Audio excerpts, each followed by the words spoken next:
So I'm looking for more housing, as you know, because everywhere I go, these officers get people to harass me. Okay? So if you're just joining my channel, this is about this ongoing, everybody wants to be Andrew Tate nowadays. Oh yes, these guys that I know were doing this stuff 40 years ago when I got out of college. And even before that, because my mother, when I was a little baby, was involved with this swingers club, and they have stalked me wherever I went. Okay, she's been involved with these swingers. It's gotten worse and worse and worse. And most of her boyfriends have had mental health issues. She was on drugs, and she continues to be violent. And she was violent throughout my childhood, throughout my college years, and she had these various friends. Mr. Winters was one of them. His family was a detective's family.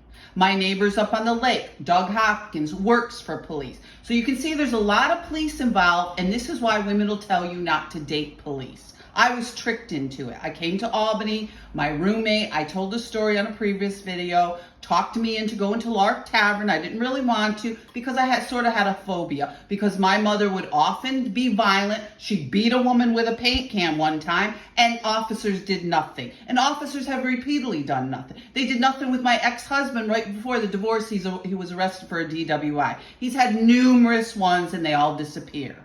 Okay, he has had a violent felony. It all disappeared, and then they lie about it. The same with my mother: repeated stealing, repeated drug abuse, repeated violence, and it all disappears. And this is why I was nervous around police officers. I didn't want to date them, and I was wanting to be a good kid. So that's the story when I was a child.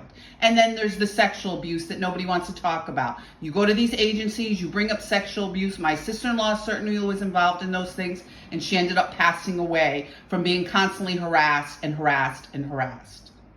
Okay, and that's the same thing that's been happening with me. Every apartment I try to get, every time I try to move on with my life, after finding out my 20-year marriage was all set up, because these people continue to think it's funny. Because if you were trafficked as a child, they're going to force you into prostitution as an adult. And we certainly have case after case after case, and prostitutes will tell you, oftentimes they were trafficked and they end up in prostitution. So what does the Amsterdam Police Department do? They take away all my assets, which were substantial, throw me on the street, and tell everybody I'm a prostitute.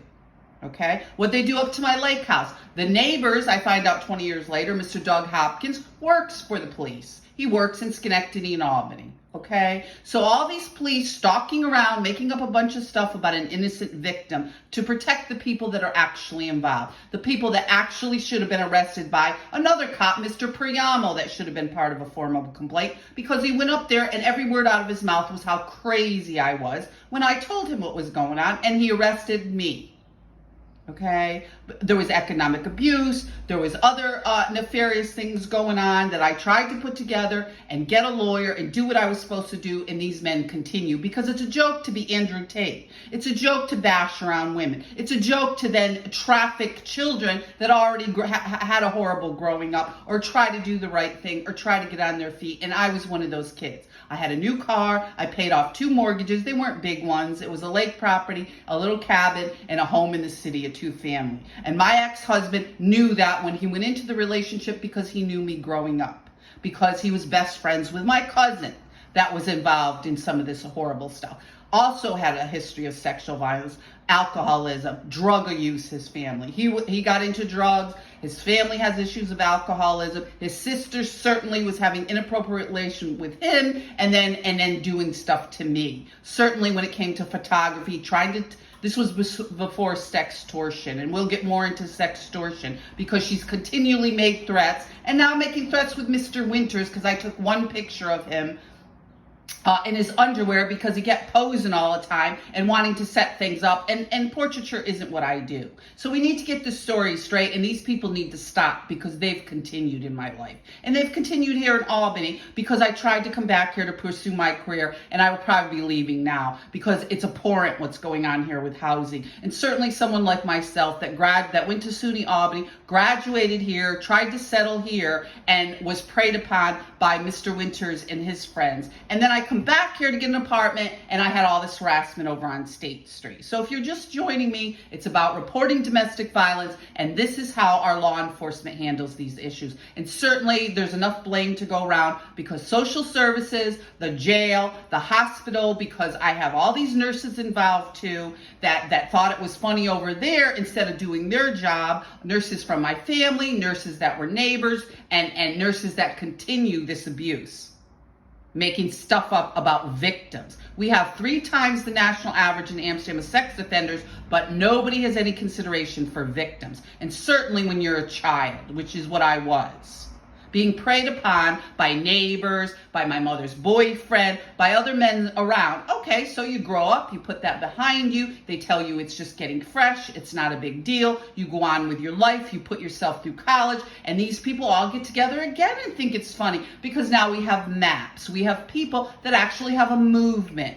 Minor attracted people. And certainly that was part of the harassment over at the YWCA with their friends and their trans people and these perverts that won't leave you alone because you're heterosexual. Because I guess it's trendy to be involved with these things.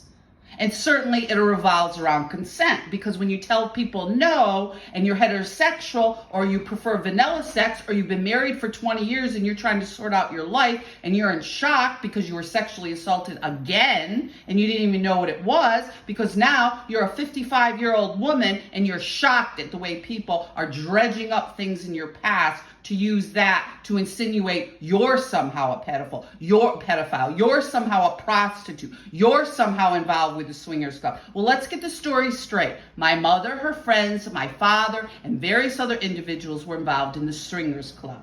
My mother and her friends have pedophile boyfriends. The Meesiks and the Brenders over there have had issues for years with mental health issues. Now they're corrections officers. My mother thought it was hilarious over there to laugh and joke with these people that are corrections officers, along with the Spencers that are now involved in law enforcement, along with the Megnas, our neighbors, the same dynamic. So there's these groups of family in Amsterdam that continue this. And if they were actually any good at their job, their investigation would have proved who the innocent party was. Children cannot give consent. And I certainly don't like my special needs family going on my YouTube page and talking about how my mother's boyfriend should stay out of my mouth. You know, it's sick little things like that. I was a little girl, okay? It was my mother's boyfriend. He pretended to be a father figure, and I tried to have respect for him. He had mental health issues. He had been in a war. He had a Purple Heart. He was often drinking heavily into the night, and so on and so forth. And her next boyfriend was the same. My half-sister has mental health issues. They were all wet in the bed when I left for college. They were all sucking their thumb. They all had problems. And they have proceeded. Their family, one of their cousins, again, was arrested, Justin. And he lived over there with Holly, my cousin, who's been involved in an inappropriate relationship with her brother until he died. And he was stalking me. So let's get the story straight as I continue to try to look for housing.